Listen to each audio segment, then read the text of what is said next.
வணக்கம். வாழ்க வளமுடன். எல்லாருமே எல்ஐசி பாலிசி வச்சுருப்பீங்க. எல்ஐசியை பற்றி தெரியாத யாருமே இருக்க முடியாது. எல்லாருமே கேட்ட உடனே நான் எல்ஐசி வச்சுருக்கேன்னு சொல்லிடுவாங்க.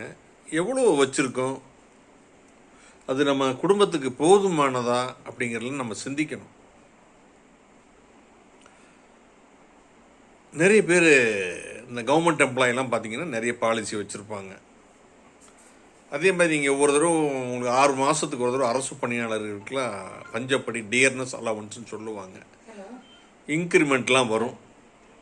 இந்த மாதிரி வர்ற காலகட்டத்தில் ஒரு 10-15 வருஷத்துக்கு ஒரு பாலிசி எடுத்துட்டிங்க அப்படின்னா, ஒரு பாலிசி எடுத்துட்டோம்னா நம்மளுடைய ஓய்வு காலங்களில் பார்த்திங்கன்னா ரிட்டையர்மெண்ட் ஆகும்போது ஒவ்வொரு பாலிசியாக மெச்சூரிட்டியாகி வரும்.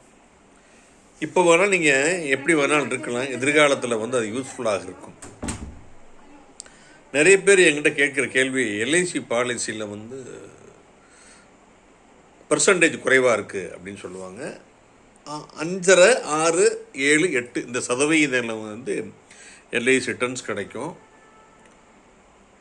செக்ஷன் 80C பார்த்தீங்கன்னா 1.5 லட்ச ரூபா டேக்ஸ் எக்ஸம்ஷன் இருக்குது. வாங்கக்கூடிய பணம் அதுக்கு section 10(10)D totally exempted from tax. Insurance coverage இருக்குது, அதுக்கு ஒரு 3% வைங்க. இதெல்லாம் கால்குலேட் ஓவராலாக பண்ணி பார்த்தீங்கன்னா ஒரு 12% வரை உங்களுக்கு ரிட்டர்ன்ஸ் ஒர்க்கிங்ஸ் வரும். இதை ஒரு புத்திசாலித்தனமாக பேமெண்ட் பண்ணிங்கன்னா, எல்ஐசி கிரெடிட் கார்டில் பே பண்ணால் அதில் ஒரு பெர்சன்டேஜ் கிடைக்கும். இந்த மாதிரி நிறைய விஷயங்கள் இருக்குது. இப்போ கொரோனா காலத்தில் ஊசி போட்டு பூஸ்டர் போட்டாங்க பார்த்தீங்களா, அந்த மாதிரி எல்ஐசி பாலிசியவே வருமானம் அதிகமாக பண்ணுறதுக்கு ஒரு பூஸ்டர் திட்டம் எல்ஐசியில் இருக்குது. எல்ஐசியோட யூலிப் திட்டங்கள், யூனிட் லிங்க்டு இன்சூரன்ஸ் பிளான் திட்டங்கள், ஏற்கனவே எல்ஐசி பாலிசி வச்சுருந்தா கூட ஒரு 4-5 திட்டங்கள் வந்திருக்கு. இண்டெக்ஸ் ப்ளஸ்னு ஒன்று இருக்குது, என்டோமெண்ட் ப்ளஸ்னு ஒன்று இருக்குது, இப்போ ப்ரொடெக்ஷன் ப்ளஸ் வந்திருக்கு, நிவேஸ் ப்ளஸ் இருக்குது, எஸ்ஐஐபின்னு இருக்குது.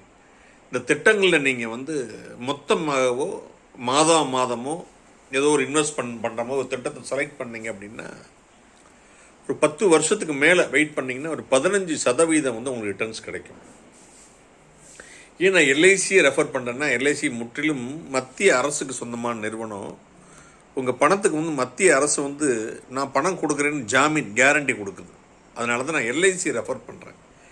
பண்ணிட்டீங்கன்னா இதில் ஒரு 15%, அதில் ஒரு 6-7% 22%, ரெண்டும் கம்பேர் பண்ண 11%. விலைவாசி ஒரு 10% தான்.